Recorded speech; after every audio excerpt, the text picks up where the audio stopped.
মক্কার যারা গণক ছিল তারা জিন দিয়ে গণনার কাজ করত।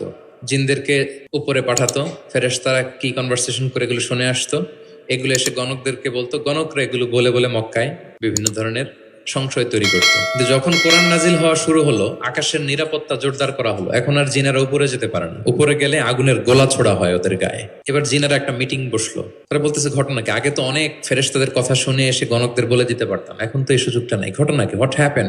নিশ্চয়ই পৃথিবীতে এমন নতুন কিছুর আগমন ঘটেছে যেটার প্রভাবে ঊর্ধ্ব জগতের নিরাপত্তা বলয়কে আরো মজবুত করা হয়েছে। কি সেটা খোঁজো। খুঁজতে খুঁজতে খুঁজতে খুঁজতে একদল জিন রাসূল সাল্লাল্লাহু আলাইহি ওয়াসাল্লাম ওকাজের এক বাজারের দিকে যাচ্ছিলেন। ইন দ্য মিন টাইম ফজরের সালাতে তিনি নামাজের ইমামতি করছেন। ওই সময়ে একদল জিন পাশ দিয়ে যাচ্ছিল। হঠাৎ তারা দাঁড়িয়ে থমকে দাঁড়ালো, দেখে যে আল্লাহ রাসূল সাল্লাল্লাহু আলাইহি ওয়াসাল্লাম কোরআন তেলাওয়াত করছেন। এই কোরআনের বাণী তারা কখনো শুনে নাই। তারা শুনে অবাক, এবং এই তথ্য নিয়ে জিনদের সর্দারের কাছে যেয়ে বলল, ঘটনা তো এটার কারণে এখন আকাশের নিরাপত্তা বেশি, আমরা আর উপরে যেতে পারি না। তারা যেয়ে বলল যে আমরা ঈমান এনে ফেলছি ওই নবীর উপর, ইন্না সামি'না কুরআনান আজাবা ইয়াহদি ইলা রুশদি ফাআমান্না বিহ। তারা বলল যে আমরা কি আজীব কোরআন শুনে আসলাম, যেটা সত্যের এবং হেদায়েতের দিকে পথ দেখায়, এবং ওয়ালান নুশরিকা বিরাব্বিনা আহাদা, আমাদের রবের সাথে আমরা আর শিরক করব না, আমরা আর মুশরিক থাকবো না, আমরা ঈমান এনে ফেললাম। তাহলে আল্লাহ রাসূল সাল্লাল্লাহু আলাইহি সাল্লামের সুমধুর কণ্ঠের তেলাওয়াত শুনে শুধু মানুষ নয়, বরং জিনেরাও ইসলাম ধর্ম গ্রহণ করেছে। এখন প্রিয় নবীজি কিভাবে তেলাওয়াত করতেন আমরা শুনি। আমরা তো রমাদানে তেলাওয়াত করতেছি আলহামদুলিল্লাহ। আচ্ছা, আল্লাহ রাসূল সাল্লাল্লাহু আলাইহি ওয়া সাল্লাম তারতিলের সাথে তেলাওয়াত করতেন। তারতিল, ওয়ারাত্তিলিল কুরআনা তারতিলা, তোমরা তারতিলের সাথে তেলাওয়াত করো। তারতিলের মধ্যে দুইটা জিনিস থাকতে হয়, এক হচ্ছে ধীরে ধীরে, দুই হচ্ছে স্পষ্টভাবে। রিপিট, আবারও বলছি, তারতিল হচ্ছে ধীরে ধীরে পড়বেন, আবার স্পষ্ট, তখন এটা তারতিল হবে। আমাদের বাংলাদেশে আলহামদুলিল্লাহ 1 দশক ধরে আমি বলে এসেছি যে তারাবির সালাতে খুব ধীরে পড়তে হবে, কোরআনের হক আদায় করে তারতিলের সাথে। আলহামদুলিল্লাহ অনেক বলার পরে এখন অনেক মসজিদে আলহামদুলিল্লাহ মসজিদ কমিটি সচেতন হয়েছে, ভালো কারীরা, হাফেজরা তারা খুব ধীরস্থির ভাবে পড়ায়। তারপরেও গ্রাম বাংলায় বা অনেক এলাকার মসজিদে এখনো এমনভাবে কোরআন তেলাওয়াত করা হয় দ্রুত খতম দেওয়ার জন্য, এটা কোরআনের সাথে এক প্রকার বেয়াদবি হয়ে যায়। ইভেন মালয়েশিয়াতে অথবা ইন্দোনেশিয়াতে কোনো এক জায়গায় আমি একটা ভিডিও দেখলাম যে এমন ভাবে রুকুর উপরে সেজদা, আল্লাহু আকবার, সামি আল্লাহ, মানে 30 সেকেন্ডসে 2 রাকাত শেষ। আল্লাহ রাসূল সাল্লাল্লাহু আলাইহি ওয়াসাল্লাম 2 রাকাত পড়তে তাহাজ্জুদের নামাজে কত সময় নিতেন আমরা একটু দেখব। এইভাবে কিন্তু কোরআন তেলাওয়াত করতে নিষেধ করা হয়েছে, বরং আল্লাহ বলেছেন ওয়ারাত্তিলিল কুরআনা তারতিলা, কোরআনটা তারতিলের সাথে তোমরা তেলাওয়াত করবে। আল্লাহ রাসূল সাল্লাল্লাহু আলাইহি ওয়াসাল্লাম এভাবেই পড়তেন, ধীরে ধীরে স্পষ্টভাবে। ইয়ামুদ্দু বিহা সাওতাহু মাদ্দান, টেনে টেনে পড়তেন। আলহামদুলিল্লাহি রাব্বিল আলামিন, এই দেখেন টেনে পড়লাম। আর রহমানির রহিম মালিকি ইয়াউমিদ্দিন, টানতেছি না? ইয়ামুদ্দু বিহা সাওতাহু মাদ্দান, টেনে টেনে পড়তেন। ইউকাত্তিউ কিরাআতাহু আয়াতান আয়াতান, প্রত্যেক আয়াত শেষে থামতেন, পজ দিতেন। This is called tartil, ওয়ারাত্তিলিল কুরআনা তারতিলা। আনাস রাদিয়াল্লাহু তাআলা আনহু বলতেন, রুব্বা কারিন লিল কুরআন ওয়াল কুরআনু ইয়ালআনুহু, কোরআনের অনেক তেলাওয়াতকারী আছে, তেলাওয়াতে সওয়াবের বিপরীতে লানত পায়। কোরআন পড়লে তো সওয়াব হওয়ার কথা, কিন্তু কোরআন তাকে কি করে? লানত করে। একটু মিলায় নেন নিজের সাথে যে আমাদের তেলাওয়াতটা কেমন। আচ্ছা, তাহলে রাসূল সাল্লাল্লাহু আলাইহি ওয়াসাল্লাম তারতিলের সাথে তেলাওয়াত করতেন, পাশাপাশি তিনি খুব সুমধুর কণ্ঠে তেলাওয়াত করতেন, এবং তিনি আদেশ করতেন, জাইয়িনুল কুরআনা বিআসওয়াতিকুম, তোমরা তোমাদের গলায় যে আল্লাহ তাআলা সুর দিয়েছেন ওই সুর দিয়ে কোরআন তেলাওয়াত করো। যার যতটুকু সুর আছে, সবার হয়তো অত সুরেলা হবে না, যতটুকু, প্রত্যেকের একটা সুর আছে না নাই বলেন? যতটুকুই দিয়েছে আল্লাহ তাআলা আপনার গলায় সুর, ওই সুরটাকে ব্যবহার করে আপনি কোরআন তেলাওয়াত করবেন। রাসূল সাল্লাল্লাহু আলাইহি ওয়াসাল্লাম সুর দিয়ে কোরআন পড়তেন, এবং তিনি বলেছেন, লাইসা মিন্না মান লাম ইয়াতাগান্না বিল কুরআন, আমার যে উম্মত সুর করে কোরআন পড়ে না, সে কবু আমার উম্মত হতে পারে না, সুর করে পড়তে হবে। বারা ইবনে আযিব রাদিয়াল্লাহু তাআলা আনহু বলেন যে আমি একবার দেখলাম এশার নামাজের সময় ক্বারা রাসূলুল্লাহ ফিল ইশাই বিত্তিনি ওয়াজ যাইতুন, মানে ওয়াত্তিনি ওয়াজ যাইতুন ওয়া তুরি সিনিন, এই সূরাটা দিয়ে রাসূল সাল্লাল্লাহু আলাইহি ওয়াসাল্লাম দেখলাম একবার এশার নামাজের ইমামতি করতেছেন। বারা ইবনে আযিব রাদিয়াল্লাহু তাআলা আনহু তিনি বলতেছেন, এবং তিনি বলেন, ফামা সামিআতু আহাদান আহসানা সাওতাম মিনহু, আমার জীবনে এত সুরেলা কণ্ঠের অধিকারী কোনো মানুষের তেলাওয়াত আমার জীবনে আমি শুনি নাই। বারা ইবনে আযিব রাদিয়াল্লাহু তাআলা আনহু, রাসূল সাল্লাল্লাহু আলাইহি ওয়াসাল্লামের একজন সাহাবী, তিনি বলেন, এশার নামাজে দেখলাম সূরা আর-তিন দিয়ে তিনি নামাজের ইমামতি করছেন। এত সুমধুর ছিল নবীজির কণ্ঠ, আমি আমার জীবনে এত সুমধুর কণ্ঠের তেলাওয়াত শুনি নাই। না জানি প্রিয় নবীজি কত সুমধুর কণ্ঠে তেলাওয়াত করতেন, আমরা তো শুনতে পারি নাই। এবং রাসূল সাল্লাল্লাহু আলাইহি ইসলামের সুমধুর কণ্ঠের তেলাওয়াত শুনে মানুষ তো মুসলিম হয়েছেই, অনেক জিনও মুসলমান হয়েছে। অনেক জিন, মক্কার যারা গণক ছিল তারা জিন দিয়ে গণনার কাজ করত, জিনদেরকে উপরে পাঠাতো, ফেরেশতারা কি কনভারসেশন করে এগুলো শুনে আসতো, এগুলো এসে গণকদেরকে বলতো, গণকরা এগুলো বলে বলে মক্কায় বিভিন্ন ধরনের সংশয় তৈরি করত। কিন্তু যখন কোরআন নাজিল হওয়া শুরু হলো, আকাশের নিরাপত্তা জোরদার করা হলো, এখন আর জিনেরা উপরে যেতে পারে না, উপরে গেলে আগুনের গোলা ছোড়া হয় ওদের গায়ে। এবার জিনেরা একটা মিটিং বসলো, তারা বলতেছে ঘটনা কি, আগে তো অনেক ফেরেশতাদের কথা শুনে এসে গণকদের বলে দিতে পারতাম, এখন তো এই সুযোগটা নাই, ঘটনা কি, হোয়াট হ্যাপেন? নিশ্চয়ই পৃথিবীতে এমন নতুন কিছুর আগমন ঘটেছে যেটার প্রভাবে ঊর্ধ্ব জগতের নিরাপত্তা বলয়কে আরো মজবুত করা হয়েছে। কি সেটা খোঁজো। খুঁজতে খুঁজতে খুঁজতে খুঁজতে একদল জিন রাসূল সাল্লাল্লাহু আলাইহি ওয়াসাল্লাম ওকাজের এক বাজারের দিকে যাচ্ছিলেন। ইন দ্য মিন টাইম ফজরের সালাতে তিনি নামাজের ইমামতি করছেন। ওই সময়ে একদল জিন পাশ দিয়ে যাচ্ছিল। হঠাৎ তারা দাঁড়িয়ে থমকে দাঁড়ালো, দেখে যে আল্লাহ রাসূল সাল্লাল্লাহু আলাইহি ওয়াসাল্লাম কোরআন তেলাওয়াত করতেছেন। এই কোরআনের বাণী তারা কখনো শুনে নাই, তারা শুনে অবাক। এবং এই তথ্য নিয়ে জিনদের সর্দারের কাছে যেয়ে বলল, ঘটনা তো এটার কারণে এখন আকাশের নিরাপত্তা বেশি, আমরা আর উপরে যেতে পারি না। তারা যেয়ে বলল যে আমরা ঈমান এনে ফেলছি ওই নবীর উপর, ইন্না সামি'না কুরআনান আজাবা ইয়াহদি ইলা রুশদি ফাআমান্না বিহ। তারা বলল যে আমরা কি আজীব কোরআন শুনে আসলাম, যেটা সত্যের এবং হেদায়েতের দিকে পথ দেখায়, এবং ওয়ালান নুশরিকা বিরাব্বিনা আহাদা, আমাদের রবের সাথে আমরা আর শিরক করব না, আমরা আর মুশরিক থাকবো না, আমরা ঈমান এনে ফেললাম। তাহলে আল্লাহ রাসূল সাল্লাল্লাহু আলাইহি সাল্লামের সুমধুর কণ্ঠের তেলাওয়াত শুনে শুধু মানুষ নয়, বরং জিনেরাও ইসলাম ধর্ম গ্রহণ করেছে। আল্লাহ রাসূল সাল্লাল্লাহু আলাইহি ওয়াসাল্লাম তেলাওয়াতের মাঝখানে মাঝে মাঝে খুব কান্না করতেন, বিশেষ করে রাতের নামাজে কান্না ভেজা কণ্ঠে তেলাওয়াত করতেন। আমরা কি করি? অর্থই তো বুঝতে পারতেছি না, কোথায় কাঁদবো আর কোথায় একটু আনন্দ পাবো। দেখবেন যে কাবা ঘরের ইমামরা যখন জান্নাতের আয়াত আসে, একটা ভিন্ন মাকামে পড়ে, যে মাকামের মধ্যে একটা খুশি প্রাণবন্ত একটা ভাব। আবার জাহান্নামের আযাবের আয়াত যখন আসে তখন কান্নার মাকামে পড়ে, এবং এমনভাবে ডুকরে ডুকরে কাঁদে, মুসল্লিরাও কাঁদে। আল্লাহ রাসূল সাল্লাল্লাহু আলাইহি ওয়াসাল্লাম মাঝরাতে যখন কিয়ামুল লাইল, তাহাজ্জুদ এগুলো পড়তে দাঁড়াতেন, দীর্ঘ সময় কোরআন পড়তেন। এত দীর্ঘ সময় পা ফুলে যেত, হাত্তা তাতাফাত্তারা কাদামা, পা দুটো ফুলে মোটা হয়ে যেত, এরকম দীর্ঘ সময় দাঁড়িয়ে থাকতেন। আম্মা জান আয়েশা রাদিয়াল্লাহু তাআলা আনহা বলতেন, ইয়া রাসূলুল্লাহ, আপনার তো আগের পরের সব গুনাহ মাফ, আদতে ওনার তো কোনো গুনাহই নেই, নবীরা তো মাসুম নিষ্পাপ, তারপরেও আপনি রাত জেগে এত কষ্ট কেন করেন? আল্লাহ রাসূল সাল্লাল্লাহু আলাইহি ওয়াসাল্লাম বলেছেন, আফালা উহিব্বু আন আকুনা আবদান শাকুরা। আয়েশা, আমি কি শুকরগুজার বান্দা হব না? আমার আল্লাহ আমাকে ক্ষমার ঘোষণা দিয়েছে, ঠিক আছে, কিন্তু আমি কি শুকরগুজার হব না? আমার রোলটা তো আমি প্লে করব, আমার সর্বোচ্চ তো উজাড় করে আমি আমার রবের সামনে পেশ করব। মাঝরাতে তিনি দীর্ঘ সময় দাঁড়িয়ে তেলাওয়াত করতেন, পা ফুলে যেত। মাঝে মাঝে একটি আয়াত পরে থামতেন, সে আয়াত নিয়ে ভাবতেন, কাঁদতেন, বারবার কাঁদতেন, পড়তেন, তার দাড়ি ভিজে যেত। প্রতিটি আয়াত তিনি অনুভব করতেন হৃদয় দিয়ে, তার হৃদয়কে নাড়া দিত। এভাবে তিনি তেলাওয়াত করতেন।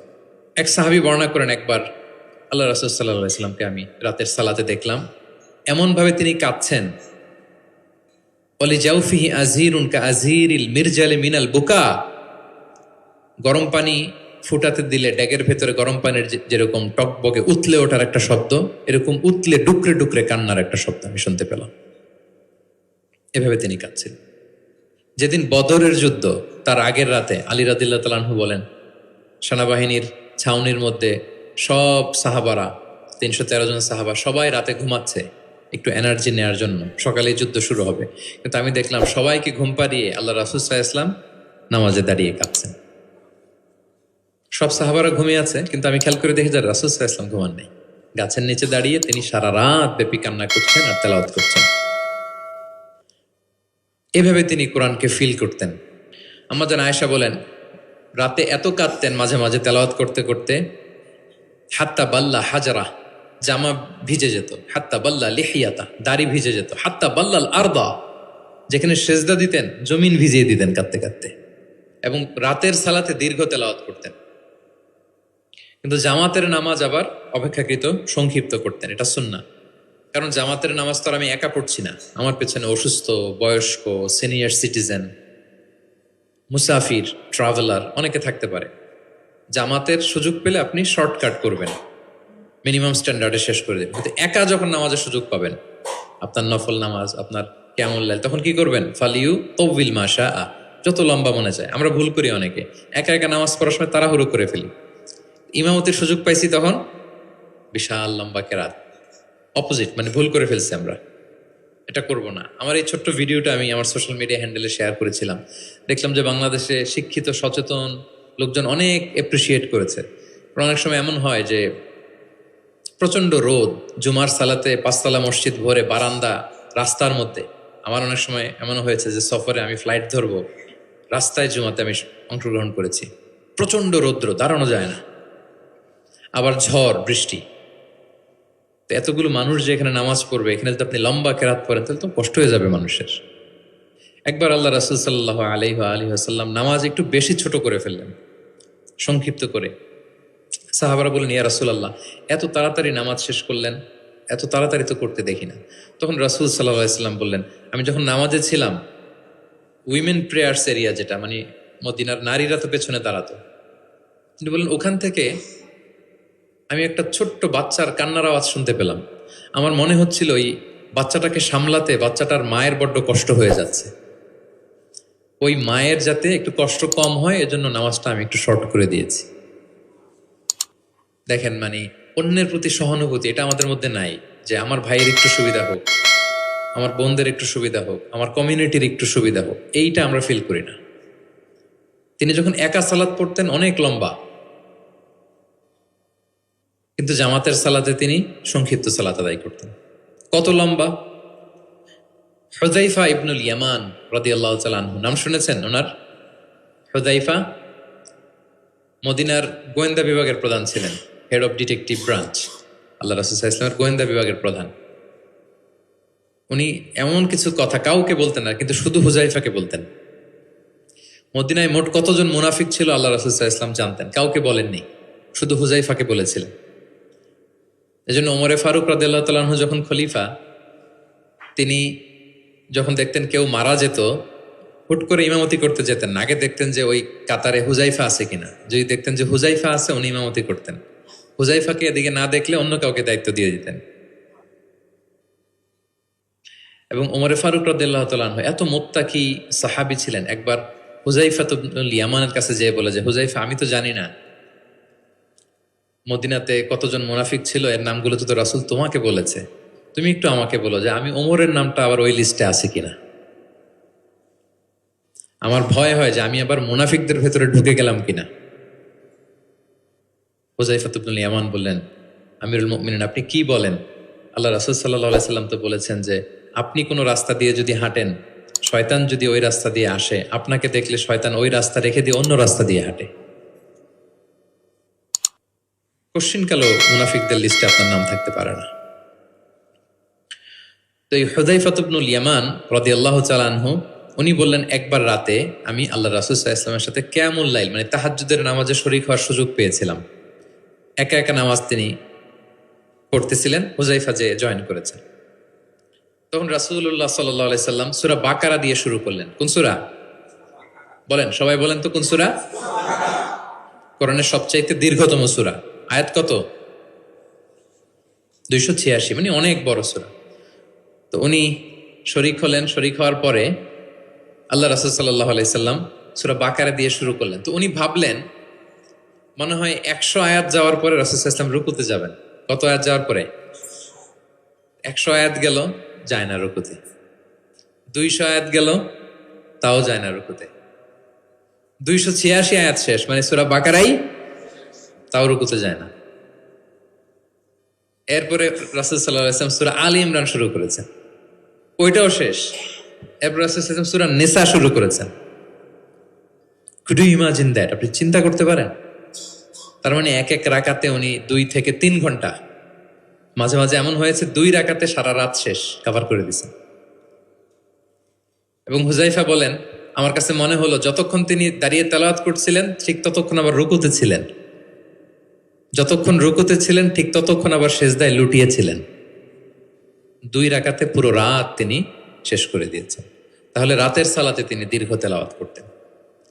সব সময় তিনি তেলাওয়াত মুখর সময় কাটাতেন, দাঁড়িয়ে, বসে, শুয়ে, হাঁটা অবস্থায়, আরোহী অবস্থায়, সব সময়। অজু থাকা অবস্থায়, অজু না থাকা অবস্থায়। অজু চলে গেলেই রাসূল সাল্লাল্লাহু আলাইহি ওয়াসাল্লাম সাথে সাথে অজু করে ফেলতেন, কিন্তু অজু নেই ওই অবস্থায়ও তিনি কোরআন তেলাওয়াত করেছেন। ইবনুল কাইয়িম আল জাওজিয়া যাদুল মাআদ ফি হাদি খায়রিল ইবাদ, একটা বিখ্যাত সিরাত গ্রন্থে তিনি বলেন, লাম ইয়াকুন ইয়ামনাহু মিন কিরাআতিহি ইল্লাল জানাবা। গোসল ফরজ হয় যেই পরিস্থিতিতে, ওই পরিস্থিতি ছাড়া কোনো কিছু রাসূল সাল্লাল্লাহু আলাইহি ওয়াসাল্লামকে কোরআন তেলাওয়াত থেকে বিরত রাখতে পারতো না। মানে গোসল ফরজ হয় কোন কারণে আপনারা তো জানেন। এরকম পরিস্থিতি হলে তিনি শুধু তেলাওয়াত করতেন। এছাড়া দাঁড়িয়ে, বসে, হাঁটছেন, আরোহণ করেছেন, অজু আছে কিংবা অজু নেই, সবসময় তিনি কোরআন তেলাওয়াত করতেন। মুআবিয়া ইবনে কুররা রাদিয়াল্লাহু তাআলা আনহু বর্ণনা করেন যে আব্দুল্লাহ ইবনে মুগাফফাল তিনি বলেন, একবার আমি রাসূল সাল্লাল্লাহু আলাইহি ওয়াসাল্লামকে দেখলাম যে তিনি উটের উপর চড়ে মক্কা বিজয়ের দিন উট হাঁকাচ্ছেন, উটের উপর বসা। তখন তিনি সূরা ফাতহ তেলাওয়াত করছেন, ইন্না ফাতাহনা লাকা ফাতহাম মুবিনা লিয়াগফিরা লাকাল্লাহু মা তাকদ্দামা মিন যামবিকা ওয়া মা তাআখার। তিনি বলেন যে আমি নিজে 8ম হিজরিতে মক্কা বিজয়ের দিন দেখলাম তিনি উট হাঁকাচ্ছেন আর পড়তেছেন ইন্না ফাতাহনা লাকা ফাতহাম মুবিনা, সূরা ফাতহ তেলাওয়াত করতেছেন। সুবহানাল্লাহ। তার মানে দাঁড়িয়ে, বসে। অনেকে আমাদেরকে প্রশ্ন করে যে হুজুর শুয়ে শুয়ে কোরআন তেলাওয়াত করা যাবে? মানুষের মনে প্রশ্ন থাকে অনেক। তারপর বলে অজু ছাড়া কি কোরআন তেলাওয়াত করা যাবে মুখস্থ? অনেক প্রশ্নের সম্মুখীন হয়েছে আমি এটা। তার মানে আল্লাহ রাসূল সাল্লাল্লাহু আলাইহি ওয়াসাল্লামের জীবনী থেকে তো আপনি বুঝতে পারলেন যে কোনো কিছু আপনারা আটকাইতে পারবে কোরআন তেলাওয়াত থেকে, এক্সেপ্ট আপনার গোসল ফরজ হয়েছে, তখন পড়বেন না, তখন গোসলটা করে তারপরে পড়বেন। নিজ গৃহে তিনি তেলাওয়াত করতেন। আমরা অনেক সময় শুধু মসজিদে গেলেই কোরআনটা খুলে পড়ি, ঘরে আর পড়ি না। না, ঘরে পড়বেন। তিনি বলেছেন লা তাজআলু বুয়ুতাকুম মাকাবিরা, তোমাদের ঘরগুলোকে কবর বানায় রেখো না। কবরের মধ্যে তো কোনো আমল হয় না, মৃত মানুষ শুয়ে থাকে, পড়ে থাকে, আমল নাই, জিকির নাই, তেলাওয়াত নাই। তো ঘরগুলোকে কবর বানিও না। ফাইন্না শাইতানা ইয়ানফিরু মিনাল বাইতিল্লাযী তুকরাউ ফীহি সূরাতুল বাকারা, যে ঘরে সূরা বাকারা তেলাওয়াত করা হয় ওই ঘর থেকে শয়তান দৌড়ে পালায়। অনেক ঘরে শয়তান ডিস্টার্ব করে, শয়তানের জিনের আসর হয়। অনেক অনেক ফ্যামিলিতে আমাদের কাছে আসে জাদু টোনা, বান, ব্ল্যাক ম্যাজিক, কালো জাদুর যে সমস্যা। আপনি সূরা বাকারা পড়বেন, আল্লাহ তাআলা আপনাকে প্রোটেক্টেড রাখবেন। আপনাদের পরিচিতদের মধ্যে থেকে এরকম ঘটনা শুনছেন না যে ব্ল্যাক ম্যাজিকে আক্রান্ত? কোন সূরা পড়বেন? যারা খুব বেশি আক্রান্ত, অল্প সাউন্ডে সূরা বাকারাটা চালিয়ে ঘুমিয়ে পড়বেন, সারা রাত যেন তেলাওয়াত চলে। কোনো ব্ল্যাক ম্যাজিক আপনার ক্ষতি করতে পারবে না ইনশাআল্লাহ। অল্প সাউন্ডে MP3 করে কি করবেন? চালিয়ে রাখবেন। সূরা বাকারাকে খুব গুরুত্বের সাথে পড়তে বলেছেন আল্লাহ রাসূল সাল্লাল্লাহু আলাইহি ওয়াসাল্লাম। তিনি বলেছেন ইকরাউ সূরাতাল বাকারা ফাইন্না আখযাহা বারাকা ওয়া তারকাহা হাসারা ওয়া লা ইস্তাতিউহাল বাতালা। যে এটা পড়বে বরকত পাবে, যে পড়বে না সে আফসোস করবে। আর যে এটা আত্মস্থ করবে, পড়বে, ওয়ালা তাস্তাতিউহাল বাতালা ইয়ানি আস-সাহারা, ম্যাজিশিয়ান, কোন ম্যাজিশিয়ানের ম্যাজিক তার উপর কাজ করবে না, কোন ব্ল্যাক ম্যাজিক তার কাছে কিছুই করতে পারবে না। এজন্য ঘরে ঘরে কোন সূরা? সূরা বাকারা। এই বাকারার মধ্যে একটা স্পেশাল আয়াত আছে, 255 নম্বর আয়াত, যেটাকে বলা হয় আয়াতুল কুরসি। এটা রেগুলার পড়বেন প্রত্যেক ফরজ সালাতের পরে। মান ক্বারা আয়াতাল কুরসি দুবরা কুল্লি সালাতিন মাকতুবাতিন লাম ইয়ামনাহু মিন দুখুলিল জান্নাতি ইল্লাল মাউত। প্রত্যেক ফরজ সালাতের পরে যে ব্যক্তি আয়াতুল কুরসি তেলাওয়াত করবে, ওই ব্যক্তির জান্নাতে প্রবেশের ক্ষেত্রে আর কোনো বাধা থাকে না, একটা জিনিস ছাড়া, মৃত্যু। লোকটা মরে না তাই জান্নাতে যায় না, মরলেই জান্নাতি। প্রত্যেক ফরজ সালাতের পরেই আপনারা পড়বেন। যারা পড়েন কন্টিনিউ করবেন, আর যারা পড়েন না মনে রাখবেন, নোটে রাখেন, যেটা আমরা রেগুলার ওয়াজিফা বানাবো।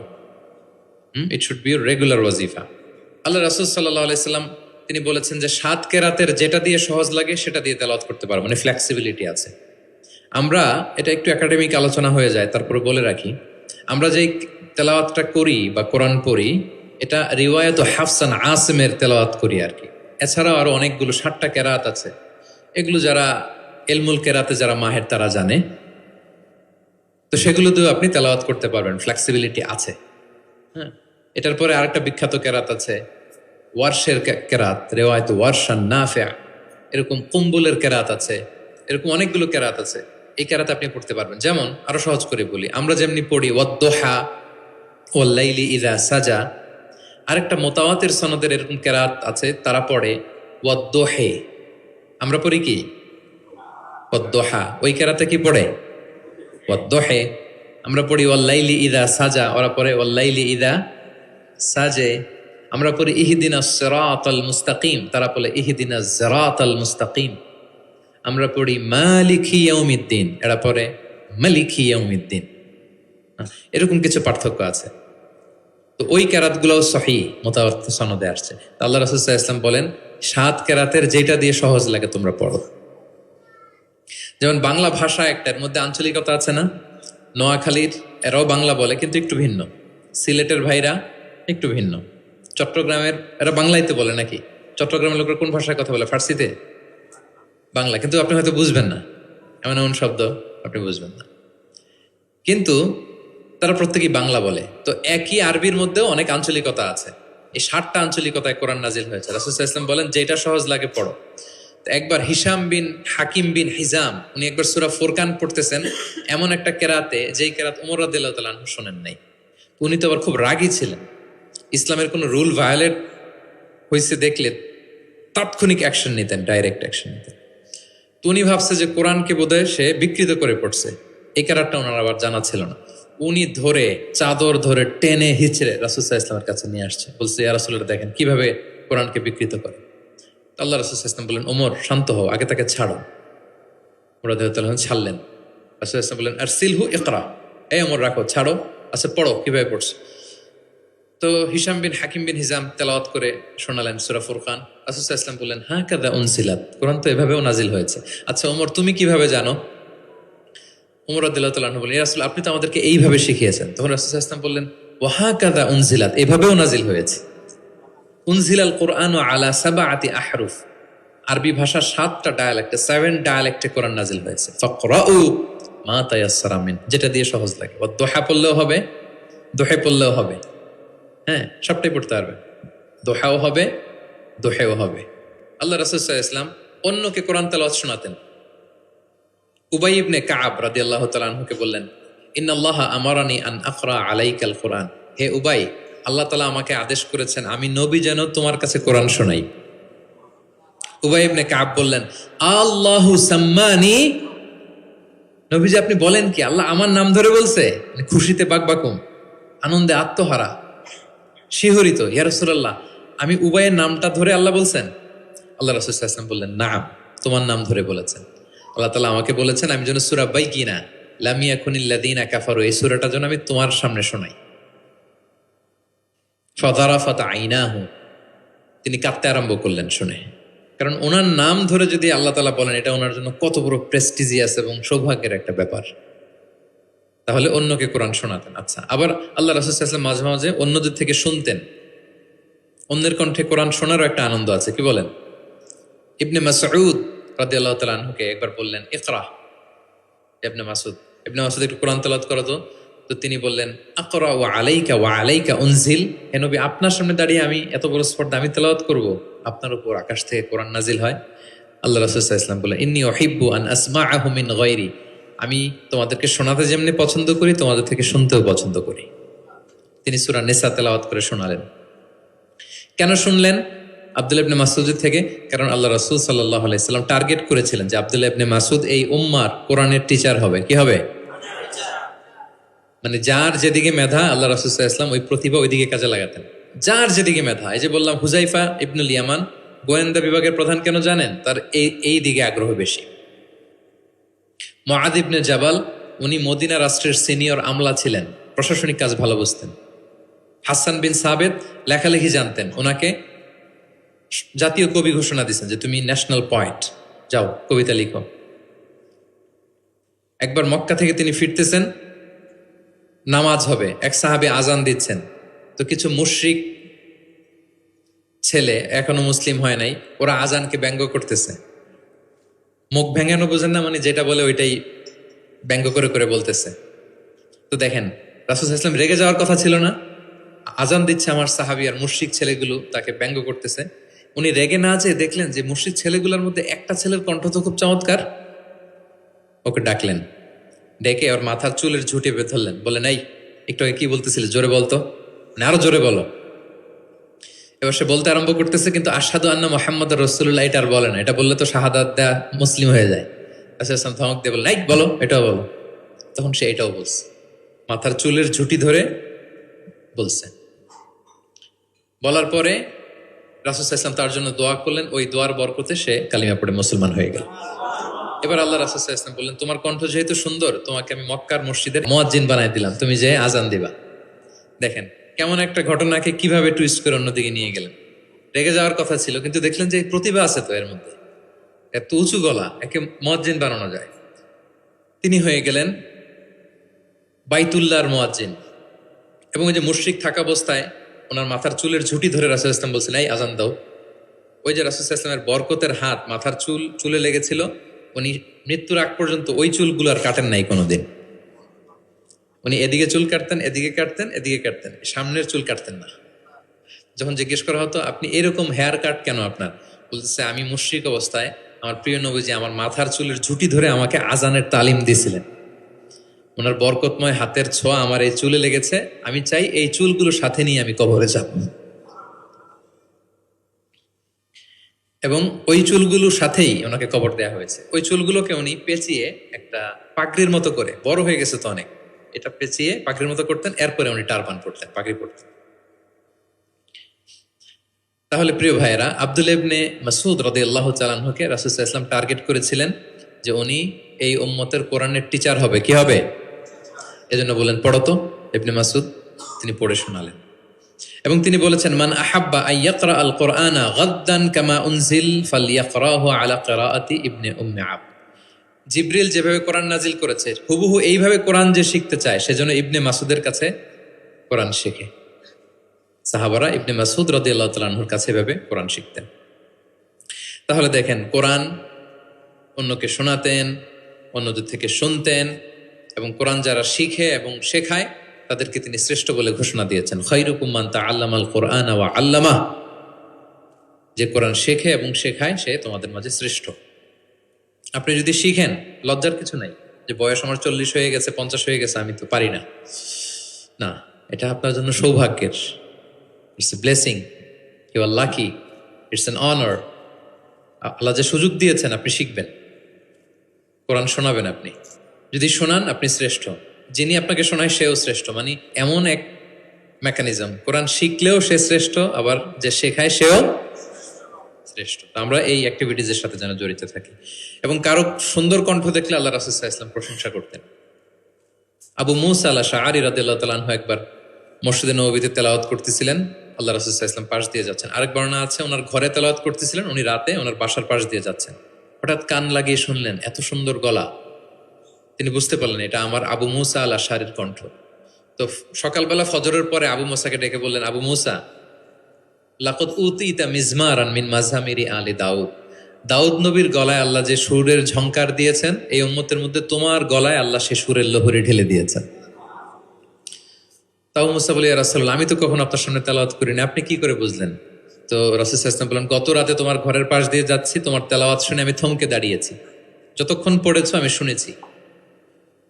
আবু মুসা আল আশআরী তো অবাক হলেন, বলেন, ইয়া রাসূলুল্লাহ, আপনি দাঁড়িয়ে আমার তেলাওয়াত শুনেছেন, এটা যদি জানতাম আমি যে আরো কত সুর করে পড়তাম, আমি যে আরো কত সুর দিয়ে পড়তাম, ফজর পর্যন্ত পড়তাম। দাউদ আলাইহিস সালাম নবীদের মধ্যে সবচেয়ে সুরেলা গলার নবী ছিলেন। ওনার উপরে জাবুর কিতাব নাজিল হয়েছিল। আকাবা একটা উপসাগর আছে জর্ডানে, আমি এবার জর্ডান ভিজিটে দেখে এসেছি। আকাবা উপসাগরের তীরে বসে তিনি যখন জাবুর তেলাওয়াত করতেন, আকাবা উপসাগরের মাছগুলো সব চলে আসতো তেলাওয়াত শুনতে, এত সুর ছিল ওনার গলায়। তো নবী আলাইহিস সালাম বলেন যে দাউদ নবীর গলায় যে সুর দিছে, আমার সাহাবীদের মধ্যে আল্লাহ তোমার গলায় সেই সুর ঢুকাই দিছে। সুবহানাল্লাহ। তো নবী যদি প্রশংসা করে একজন সাহাবীর তেলাওয়াতের, ওনার কেমন লাগবে বলেন তো? হ্যাঁ, ভালো লাগবে। তিনি তেলাওয়াতের প্রশংসা করতেন এভাবে। তিনি রমাদানে সবচেয়ে বেশি তেলাওয়াত করতেন, যে সময়টা আমরা কাটাচ্ছি। আমরা কোন মাস কাটাচ্ছি এখন? সাইয়্যিদুশ শুহুর, 12 মাসের মধ্যে শ্রেষ্ঠতম মাস। এই মাসে সবচেয়ে তেলাওয়াত করতেন। আম্মা জান আয়েশা রাদিয়াল্লাহু তাআলা আনহা বলেন, লা আ'লামু রাসূলুল্লাহি সাল্লাল্লাহু আলাইহি ওয়াসাল্লামা ক্বরাআল কুরআনা কুল্লাহু ফি লাইলাতিন ক্বাত্তু গায়রা রমাদান। রমজান ছাড়া কোনো মাসে মানে এক রাতে পুরো কোরআন পড়ে ফেলছেন এরকম আমি দেখিনি। শুধু রমাদানেই দেখেছি এত তেলাওয়াত করতে। এবং বছরব্যাপী যা নাজিল হতো আল্লাহ রাসূল সাল্লাল্লাহু আলাইহি সাল্লাম রমাদানে সেটা রিভাইজ করতেন। এবং রমাদানের প্রতি রাতে জিবরিল আলাইহিস সালামের সাথে রাসূল সাল্লাল্লাহু আলাইহি ওয়াসাল্লামের মিটিং হতো প্রতি রাতে। তার মানে 30 দিনে কয়টা মিটিং? 30টা মিটিং। কি হতো এই মিটিংয়ে? সারা বছর যা নাজিল হয়েছে রাসূল সাল্লাল্লাহু আলাইহি ওয়াসাল্লাম জিবরিল আলাইহিস সালামকে সেটা শোনাতেন, আবার জিবরিল আলাইহিস সালাম রাসূল সাল্লাল্লাহু আলাইহি ওয়াসাল্লামকে শোনাতেন, দুই পক্ষ থেকে। আর যে বছর আল্লাহ রাসূল সাল্লাল্লাহু আলাইহি ওয়াসাল্লাম ইন্তেকাল করেছিলেন ওই বছর পুরো কোরআনটা দুইবার জিবরিল আলাইহিস সালাম আল্লাহ রাসূল সাল্লাল্লাহু আলাইহি ওয়াসাল্লামকে শুনিয়েছেন, আবার আল্লাহ রাসূল সাল্লাল্লাহু আলাইহি ওয়াসাল্লাম দুইবার জিবরিল আলাইহিস সালামকে শুনিয়েছেন। আজকে থেকে নিয়ত করেন, আমরা শোনাবো।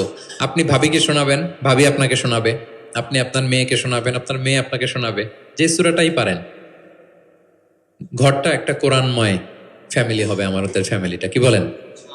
এরকম বরকতময় ফ্যামিলি আমরা চাই না? এবং সাহাবাদেরকে উদ্বুদ্ধ করতেন বিভিন্ন সূরার ফজিলতের কথা বলে বলে, যে এটা এই সূরা পড়ো, এই ফজিলত। একবার উবাই ইবনে কাব রাদিয়াল্লাহু তাআলা আনহুকে বললেন, আতুহিব্বু আন উআল্লিমাকা সূরাতান লাম ইয়ানজিল ফিত তাওরাত ওয়ালাল ইনজিল ওয়ালা জাবুর। হে উবাই, তুমি কি চাও যে আমি তোমাকে এমন একটা সূরা শিখাবো যেটার মতো মর্যাদাপূর্ণ সূরা তাওরাতেও নাই, ইনজিলেও নাই, জাবুরেও নাই, কোথাও নাই, এত মর্যাদাপূর্ণ? তিনি বললেন, বালা ইয়া রাসূল, অবশ্যই শিখাবেন। তখন আল্লাহ রাসূল সাল্লাল্লাহু আলাইহি ওয়াসাল্লাম বলেন, সেই সূরাটা তুমি নিজেই জানো। সেটা কি? সেটা হচ্ছে কাইফা তাকরাউ ফিস সালাত। তুমি নামাজে কোন সূরা পড়ো, মানে কোন সূরা ছাড়া নামাজ হয় না বলেন তো? সূরা ফাতিহা। আল্লাহ রাসূল সাল্লাল্লাহু আলাইহি ওয়াসাল্লাম বললেন, এই সূরা ফাতিহা এটা যেন তেন কোনো সূরা নয়, এর মতো মর্যাদাপূর্ণ সূরা তাওরাত, জাবুর, ইনজিল কোথাও আসেনি। ইন্নাহা লাহিয়া সাবউল মাসানি ওয়াল কুরআনুল আযীম। এটা নিত্য পাঠনীয় সপ্তবাক্য। সূরা ফাতিহায় মোট কয়টা বাক্য? 7টা। সবাই বলেন কয়টা? এটাকে বলে সাবউল মাসানি, মানে সব সময় পড়া হয় এমন 7টা বাক্য। ওয়ালাকাদ আতাইনাকা সাবআম মিনাল মাসানি ওয়াল কুরআনুল আযীম। এটা সব সময় পড়তে হয়। আবু হুরায়রা রাদিয়াল্লাহু তাআলা আনহু বলেন যে আল্লাহ রাসূল সাল্লাল্লাহু আলাইহি ওয়াসাল্লাম একবার আমাদেরকে উৎসাহ দিয়ে বললেন যে একটা সূরা আছে, এই সূরার 30টা আয়াত। এই সূরা যদি কেউ তেলাওয়াত করে, এই সূরা কিয়ামতের দিন এই তেলাওয়াতকারীর পক্ষে আল্লাহর কাছে সুপারিশ করবে, এমনকি তর্ক করবে যতক্ষণ আল্লাহ তাআলা তেলাওয়াতকারীকে জান্নাতি হিসেবে ঘোষণা না দেয়। বলেন তো কোন সূরা এটা? সূরা মুলক।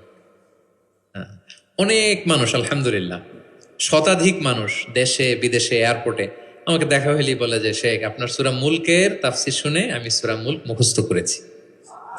আলহামদুলিল্লাহ, আমার সৌভাগ্য। অনেকে বলে যে সাইয়্যিদুল ইস্তিগফার আপনার আলোচনা থেকে শুনে মুখস্থ করেছি। তারপর অনেকে বলেছে যে আস্তাগফিরুল্লাহর আমলটা আপনার আলোচনা থেকে শুনে আমরা অভ্যস্ত হয়েছি। আলহামদুলিল্লাহ, এটা অভ্যাস করবেন। সূরা মুলক তেলাওয়াত করবেন। কয় আয়াত সূরা মুলকে? এক মাসে কয় দিন? প্রতিদিন যদি একটা আয়াত মুখস্থ করেন 30 দিনে সূরা মুলক হয়ে যাবে না? কঠিন? বেশি কঠিন? করবেন। এভাবে ফজিলতের কথা বলে আল্লাহ রাসূল সাল্লাল্লাহু আলাইহি ওয়াসাল্লাম সাহাবাদেরকে উদ্বুদ্ধ করতেন। গত বছর আমার একটা বই এসেছে কোরআনের উপর এক নজরে কোরআন, নাম শুনেছেন না আপনারা? সবগুলো সূরার ফজিলত আমরা ওখানে নিয়ে এসেছি। 114 সূরার ফজিলতকে আপনি পাবেন এবং পড়লে আপনার আরো বেশি মন চাইবে সূরাটার তাফসীর জানতে, অর্থ জানতে, মুখস্থ করতে। এই সূরার ফজিলত কি, সূরার মূল আলোচনা কি, এই সূরা নাজিলের প্রেক্ষাপট কি, এর মধ্যে লেসন কি, মেজর থিম কি, আমি যেভাবে তাফসীর করে আপনাদেরকে শোনাই ওইভাবেই সহজ করে করে প্রত্যেকটা সূরা 5 থেকে 6 পৃষ্ঠায় কভার, যত বড় সূরা হোক একেবারে সামারি নিয়ে এসেছি। যাদের সংগ্রহে আছে এই রমাদানে পড়বেন, খুব সহজ মনে হবে। যে সূরাটার অনুবাদ করতে মনে চায় আগে এক নজরে কোরআন থেকে একবার রিভাইজ দিয়ে নেবেন, অনুবাদটা সহজ মনে হবে। যে সূরাটার তাফসির জানতে মনে চায় আগে এক নজরে কোরআন থেকে একবার পড়ে নেবেন, একেবারে ক্রিস্টাল ক্লিয়ার, সহজ হয়ে যাবে। দাজ্জালের ফিতনা থেকে বাঁচতে আল্লাহ রাসূল সাল্লাল্লাহু আলাইহি সাল্লাম সূরা কাহাফের প্রথম 10 আয়াত মুখস্থ করতে বলেছেন। আল্লাহ রাসূল সাল্লাল্লাহু আলাইহি সাল্লাম ইরশাদ করেন, মান হাফিদা 10 আয়াতিন মিন আউয়ালি সূরাতিল কাহফি উসিমা মিন ফিতনাতিদ দাজ্জাল। যে সূরা কাহাফের প্রথম 10 আয়াত মুখস্থ করবে সে দাজ্জালের ফিতনা থেকে মুক্ত থাকবে ইনশাআল্লাহ। মুখস্থ করবেন সূরা কাহাফের প্রথম কয় আয়াত? 10 আয়াত। আল্লাহ রাসূল সাল্লাল্লাহু আলাইহি সাল্লাম কোরআনের ব্যাখ্যা করতেন, নিজেই কোরআনের ব্যাখ্যা করতেন, কারণ তার উপরই তো কোরআন নাজিল হয়েছে, তিনিই সবচেয়ে বড় মুফাসসির। আল্লাহ রাসূল সাল্লাল্লাহু আলাইহি সাল্লামের চেয়ে বেশি কোরআনের ব্যাখ্যা আর কি কেউ জানে? ব্যাখ্যা করতেন। একবার তিনি আল্লাযীনা আমানু ওয়ালাম ইয়ালবিসু ঈমানাহুম বিযুলমিন উলাইকা লাহুমুল আমনু ওয়া হুম মুহতাদুন। আর ঈমানের সাথে জুলুমকে মেশায়নি, তাদের জন্য আছে নিরাপত্তা এবং হেদায়েত। সাহাবারা অবাক হলেন যে ইয়া রাসূলুল্লাহ, আমাদের মধ্যে এরকম কে আছে যে ঈমানের সাথে জুলুম মিশায় নাই, মানে ঈমান আনার পরে কোনো পাপ করি নাই, কম বেশি পাপ তো আমাদের হয়েছে, জুলুম তো হয়েছে, তাহলে আমরা কি নিরাপত্তা হেদায়েত পাবো না?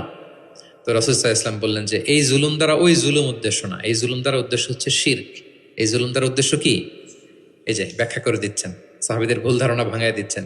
তিনি বলতেছেন, তোমরা কি লোকমান আলাইহিস সালামের ওই নসিহত পড়ো নাই যে লা তুশরিক বিল্লাহ ইন্না শিরকা লা যুলমুন আযীম?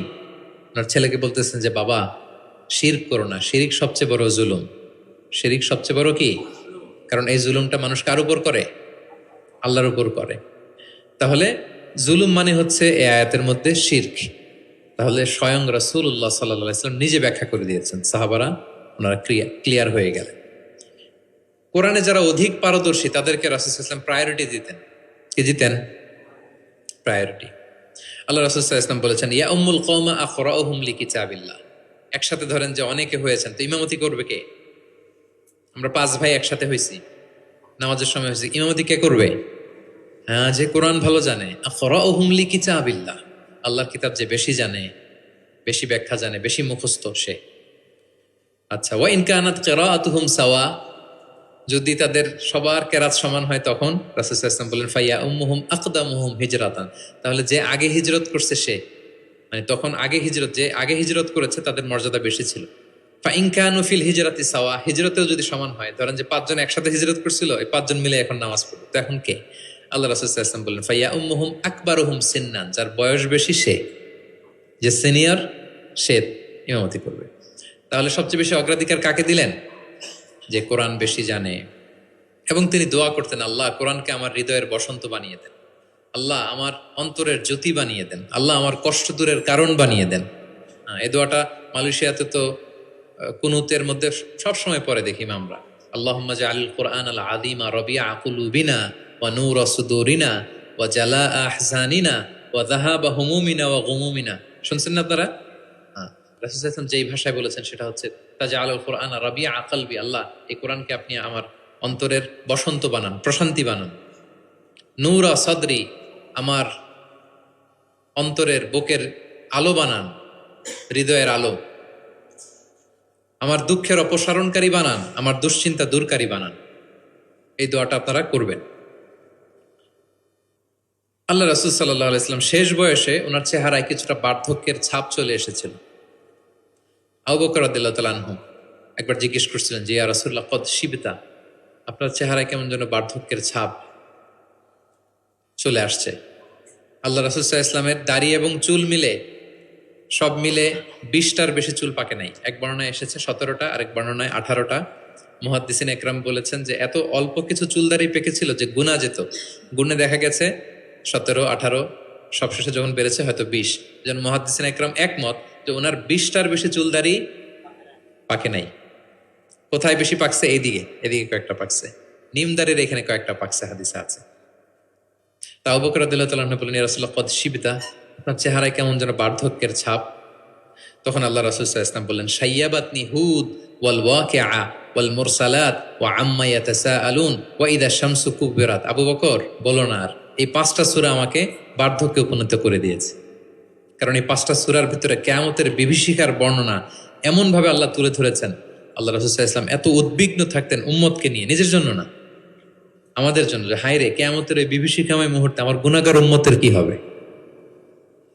ওই কঠিন পরিস্থিতিতে আমার উম্মতের কি হবে, এটা যখন ভাবতেন, এই 5টা সূরা পড়তেন, কিয়ামতের বিভীষিকাময় এই পরিস্থিতি দৃশ্যায়নের চিন্তা মানুষ পটে, কল্পনা পটে চিন্তা করতে করতে ওনার মধ্যে বার্ধক্যের ছাপ চলে আসছে কোরআন পড়তে পড়তে, উম্মতের চিন্তায়। সব নবীকে আল্লাহ তাআলা একটা স্পেশাল দোয়া করার সুযোগ দিয়েছিলেন, আর সব নবীরা ওই দোয়া দুনিয়াতেই করেছে, একমাত্র আমাদের প্রিয় নবীজি ছাড়া। সব নবী ওই দোয়া খাটায় ফেলছে দুনিয়াতে, আল্লাহ রাসূল সাল্লাল্লাহু আলাইহি ওয়াসাল্লাম ওই দোয়া করেন নাই। তিনি বলেন, ওয়া ইন্নী আখতাবিউ দাওয়াতি শাফাআতান লি উম্মতি ইয়াউমাল কিয়ামা। আমার ওই দোয়াটা, স্পেশাল দোয়াটা, যেটা করলে আল্লাহ কবুল করবে, ওই দোয়াটা আমি কিয়ামতের দিন আমার গুনাহগার উম্মতের জন্য রেখে দিয়েছি। আমি সেদিন আমার উম্মতের জন্য সেই দোয়াটা করব। তাহলে কিছু সূরা ওনার চেহারায় বার্ধক্যের ছাপ নিয়ে এসেছিল। কোরআন হেফজ করার পরে ভুলে যাওয়া, এটা কিন্তু ঠিক না। এজন্য আল্লাহ রাসূল সাল্লাল্লাহু আলাইহি ওয়াসাল্লাম বলেছেন, হেফজ যারা করবে তারা যেন কোরআনকে সংরক্ষণ করে, প্রিজার্ভ করে। এবং তিনি বলেছেন, তাআহাদুল কোরআন, কোরআনকে যত্ন নিও, কারণ কোরআন দামি মেহমান, দামি মেহমানকে যত্ন না নিলে থাকে না। হেফজ করছে, যত্ন নেয় নাই, পড়ে নাই, রিভাইজ দেয় না, এখন আর রিডিংও পড়তে পারে না। মুখস্থ তো দূরের কথা, দেখে দেখেও পড়তে কষ্ট, এরকম হয় অনেক হাফেজদের। এটা ঠিক না, কারণ আল কোরআন ও দাইফুন কারীমুন মিনাল্লাহ, কোরআন আল্লাহর পক্ষ থেকে অনেক সম্মানিত মেহমান। সম্মানিত মেহমানকে সম্মান দিতে হয়, নাহলে উনি আসে থাকে। ধরেন যে একজন এমপি আসলো আপনার বাসায়, মালয়েশিয়ার একজন মন্ত্রী, আসার পরে নাই কোনো রিসেপশন, নাই কোনো ওয়েলকামিং স্টেটমেন্ট, রিসেপশন কিছু নাই, আপনি কোনো গুরুত্বই দিচ্ছেন না, উনি এসে বসে থাকবে আপনার বাসায়? না। সম্মানিত মেহমানকে সম্মান করতে হবে। কোরআন অনেক বড় সম্মানিত এক মেহমান আল্লাহর পক্ষ থেকে, এটাকে সম্মান দিতে হবে, পড়তে হবে, রিভাইজ দিতে হবে, সময় দিতে হবে, তাহলে সে আপনার সিনায় থাকবে। তা না হলে এই কোরআনের নূর সিনাতে কখনো থাকে না। তিনি বলেছেন, তাআহাদুল কোরআন, কোরআনকে রিভাইজ করো, ফাইন্নাহু আশাদ্দু তাফাল্লুতান মিনাল ইবলি ফি উকুলিহা। ওটের রশি ছেড়ে দিলে ওট যেমনি পালায়, কোরআন মুখস্থ করার পর রিভাইজ না দিলে কোরআনও পালাবে, আর রিভিশন দিলে এটা হৃদয়ে থাকে। এবং তিনি উৎসাহ দিয়ে বলেছেন, কোরআন এমন কিতাব, পৃথিবীর অন্য কোনো কিতাবের ক্ষেত্রে এটা বলা হয় না, যে কিতাবের এক অক্ষরে 10 নেকি। এক অক্ষরে কয় নেকি? পৃথিবীর আর কোনো বইয়ের ক্ষেত্রে এটা প্রযোজ্য? ইভেন হাদিস শরীফের ক্ষেত্রেও প্রযোজ্য না। হাদিসের এক অক্ষর পড়লে 10 নেকি, এটা বলে নাই আল্লাহ রাসূল সাল্লাল্লাহু আলাইহি ওয়াসাল্লাম। শুধু কোরআন, শুধু মান কারা হারফান মিন কিতাবিল, এক হরফ যদি কেউ পড়ে, ফালাহু হাসানা ওয়াল হাসানাতু বিআশরি আমসালিহা, 10 নেকি। লা আকুলু আলিফ লাম মিম হারফুন, আল্লাহ রাসূল বলেন সূরা বাকারার শুরুতে যা আছে আলিফ লাম মিম, মনে করেন তিনটা মিললা এক অক্ষর না, বাল আলিফুন হারফুন, আলিফ একটা হরফ, লামুন হারফুন, লাম একটা হরফ, মিমুন হারফুন, মিম এক হরফ। তাহলে আলিফ লাম মিম বললে কয় সওয়াব? 30টা নেকি আল্লাহ তাআলা আমাদের আমলনামায় দিচ্ছেন। অনেকে বলে যে হুজুর পড়তে পারি না, কষ্ট হয়, বয়স হয়ে গেছে 50, 60, এখন তো মুখ দিয়ে আসে না, বলে অনেকে কমপ্লেন করে না। রাসূল সাল্লাল্লাহু আলাইহি ওয়াসাল্লাম তাদেরকে সুসংবাদ দিয়েছেন, বলেছেন যাদের বয়স হয়ে গেছে, ওয়াল্লাযী ইয়াকরাউল কোরআন ওয়া ইয়াতাতাউ ফি, পড়তে গেলে জিহ্বায় আটকায়া যায়, এটাকে আরবিতে বললে তা ইয়াতাতাউ, মানে গিরা লেগে গেছে, জিহ্বায় আটকে যায়। তো যার আটকে যায়, কষ্ট হয়, যদি সে কোরআন পড়ে, ফালাহু আজরান, তার ডাবল সওয়াব। কোরআন পড়তেছে এটার সওয়াব, ওই যে আটকাইতেছে ওইটার আরেক সওয়াব। কষ্ট হচ্ছে যে, শাকুন আলাইহি লাহু আজরান, তার ডাবল সওয়াব। এবার বলেন, কষ্ট হইলে কি পড়া বন্ধ করে ফেলবেন? তো কি করবেন? আরো চেষ্টা করবো, আরো পড়বো, কারণ প্রতিনিয়ত আল্লাহ তাআলা আমার আমলনামা ভারী করছেন। এবং এই যে কোরআনের মজলিসে হাজির হলে, আল্লাহ রাসূল সাল্লাল্লাহু আলাইহি ওয়াসাল্লাম উৎসাহিত করেছেন যে কোরআনের মজলিসে হাজির হলে কি হয়, ইয়াতলুনা কিতাব আল্লাহ, যেখানে কোরআনের আলোচনা হয়, ওয়া ইয়াতাদারাসুনা বাইনাহুম ইল্লা নাযালাত আলাইহিমুস সাকিনা, প্রশান্তি নেমে আসে, আসমানি প্রশান্তি। আপনি প্রশান্তি ফিল করতেছেন সাকিনা হৃদয়ে? এই যে আজকের এই প্রোগ্রামে আপনি যেটা ফিল করতেছেন, পৃথিবীর কোনো গেট টুগেদার, কোনো ফাংশন, কোনো প্রোগ্রামে কি এই প্রশান্তি আপনি পান? পাইলে বলেন, পাবেন? কোরআনের যে মাজলিস, ওটাতে বসলে একটা আলাদা আসমানি প্রশান্তি। হাফাতহুমুল মালাইকা, ফেরেশতারা ঘিরে রাখে এই প্রোগ্রাম। কি করে? আজকে আপনাদের সিকিউরিটি দিতেছে কারা? পুলিশ, বিশেষ ফোর্স, কারা? ফেরেশতারা, মালাইকাতুল্লাহ। ওয়া যাকারাহুমুল্লাহু ফীমান ইনদাহ, এবং আল্লাহ তাআলা ফেরেশতাদের সামনে গর্ব করে বলে, দেখো আমার বান্দারা আমাকে দেখে নাই, জান্নাত দেখে নাই, জাহান্নাম দেখে নাই, কোরআন পড়ে বিশ্বাস করেই আজকে চলে আসছে, গর্ব করে বলতে থাকে। তখন আল্লাহ বলে যে এই বান্দারা কি চায়, আজকে যা চাবে তাই দিয়ে দেব। যেন ইফতারের পূর্ব মুহূর্তে দোয়া কবুলের একটা মাহেন্দ্রক্ষণ, আমরা যেন এই সময়টাকে কাজে লাগাই, আমরা আল্লাহর কাছে দোয়া করব। আর এত এত ফজিলতের পরেও যারা কোরআন পড়ে নাই তাদের নসিবে কি থাকবে বলেন? আল্লাহ রাসূল সাল্লাল্লাহু আলাইহি ওয়াসাল্লাম তাদের বিরুদ্ধে স্বয়ং মামলা দায়ের করবেন, যার সুপারিশ ছাড়া আমরা জান্নাতের চেহারা দেখব না। ওই নবী তার বিরুদ্ধে দাঁড়াবে। ওয়াকালা রাসূলু ইয়া রাব ইন্না কওমি ইত্তাখাযু হাযাল কুরআনা মাহজুরা। তিনি কিয়ামতের দিন বলবে, আল্লাহ আমার এই উম্মত কোরআনকে পরিত্যক্ত করেছে, ইগনোর করেছে, বর্জন করেছে, পড়ে নাই। বছরের পর বছর গেছে, কোরআনটা হাতে নেয় নাই, কোরআনের একটা পাতা খুলে দেখে নাই। একের পর এক রমাদান সে পেয়েছে, কোরআনকে কোনোদিন সে তেলাওয়াত করে নাই, পাঠ করে নাই। আচ্ছা বলেন, যেই নবীর সুপারিশ ছাড়া আমরা জান্নাতে যাওয়া কল্পনাও করতে পারি না, ওই নবী যদি আপনার বিরুদ্ধে মামলা দায়ের করে, তাহলে তো জান্নাত ফকফকা একেবারে, নাকি? জান্নাতের রাস্তা ক্লিয়ার না? ইম্পসিবল, অসম্ভব। খবরদার প্রিয় ভাইয়ারা, একটু রিভাইজ করেন কোরআনের সাথে আমাদের সম্পর্ক কেমন, প্রিয় নবীজির সম্পর্ক কেমন তো আমরা শুনলাম। আমরা একটু দেখি যে আসলে আমাদের সম্পর্ক কেমন। আমরা নিজেরা শোনাই কিনা অন্যকে, অন্য থেকে শুনি কিনা, রাত্রিবেলা তেলাওয়াত করার সময় কান্না করি কিনা, চেষ্টা করি কিনা, অর্থ পড়ি কিনা, তাফসির পড়ি কিনা, কোরআন অনুযায়ী জীবনটা গড়ি কিনা, আমল করি কিনা, একটু নিজের সাথে নিজে বোঝাপড়া করেন। তাহলে আল্লাহ রাসূল সাল্লাল্লাহু আলাইহি ওয়া আলিহি ওয়াসাল্লাম যেভাবে কোরআনের সাথে নিজের সম্পর্ক করেছেন, আমরাও এইভাবে নিজেদের সাথে কোরআনের সম্পর্ক করতে চাই। কি বলেন? চাই কি চাই না? এই রমাদানে আমাদের সময়গুলো কোরআনময় হোক, আমরা চাই। ধীরস্থির ভাবে পড়বেন। আজকে তো আমরা বললাম কিভাবে পড়বেন, 4G গতিতে নাকি 5G স্পিডে, তার তিলের সাথে স্পষ্টভাবে ধীরে ধীরে। অনেকে কোরআনের খতম তুলতে যায়, কোরআনের খতম দেওয়া ফেলায়, লানত করবে কোরআন তাদের প্রতি। এটা করবেন না আমার প্রিয় ভাই, ধীরস্থির ভাবে তেলাওয়াত করুন, কোরআনের বঙ্গানুবাদ পড়ুন। এক নজরে কোরআন, এটা আমরা তৈরিই করেছি, এরকম বই বাংলা ভাষায় হয় নাই। বাংলায় মাশাআল্লাহ অনেক অনুবাদ হয়েছে আলহামদুলিল্লাহ, অনেক বাংলায় তাফসির হয়েছে আলহামদুলিল্লাহ, কিন্তু কোরআনের সার নির্যাস আসে নাই। ইংরেজিতে আমি পেয়েছি, আরবিতে কিছু বই পেয়েছি, কিন্তু বাংলায় হয় নাই। অনেক সাধনার ফসল এটা, হাতে নিলে বুঝতে পারবেন যে কি শ্রম দেয়া হয়েছে এটাতে, সহজ করে আপনাকে বুঝায় দেওয়া হবে, সেটা পড়বেন। এবং যে সূরাগুলোকে আল্লাহ রাসূল সাল্লাল্লাহু আলাইহি ওয়াসাল্লাম বিশেষভাবে তেলাওয়াত করতে বলেছেন, তেলাওয়াত করবেন। সূরা কাহাফ জুমাবারে তেলাওয়াত করবেন, করেন তো? কোন সূরা? সূরা কাহাফ। ফজরের পরে সূরা ইয়াসিন, ফজরের পরে মাগরিবের পরে ওয়াকিয়া পড়বেন, মাগরিবের পরে এশার পরে সূরা মুলক, এশার পরে রাতে ঘুমোতে যাওয়ার আগে সূরা বাকারার শেষ 2 আয়াত, আমানা রাসূল, করেন। মান ক্বারাআ আয়াতাইন মিন আখিরি সূরাতিল বাকারাতি ফি লাইলাতিন কাফাতা। আল্লাহ নবী বলেন, যে ব্যক্তি রাতে ঘুমোতে যাওয়ার আগে সূরা বাকারার শেষ 2 আয়াত পরে ঘুমাতে যায়, ওই রাতের সেফটি, সিকিউরিটি, প্রোটেকশনের জন্য এই আয়াত 2টাই যথেষ্ট হয়ে যায়। সূরা বাকারার শেষ 2 আয়াত পড়বেন। 3 কুল পড়বেন, 3 কুল। কুল আস-সালাসা, 3 কুল। কুল হুয়াল্লাহু আহাদ, কুল আউযু বিরাব্বিল ফালাক, কুল আউযু বিরাব্বিন নাস। 3 কুল পড়বেন ফজরের পরে, মাগরিবের পরে, বিছানায় ঘুমোতে যাওয়ার আগে। আল্লাহ রাসূল সাল্লাল্লাহু আলাইহি ওয়াসাল্লাম এগুলো পরে হাত দিয়ে হাতে ফু দিতেন, লম্বা একটা ফু দিয়ে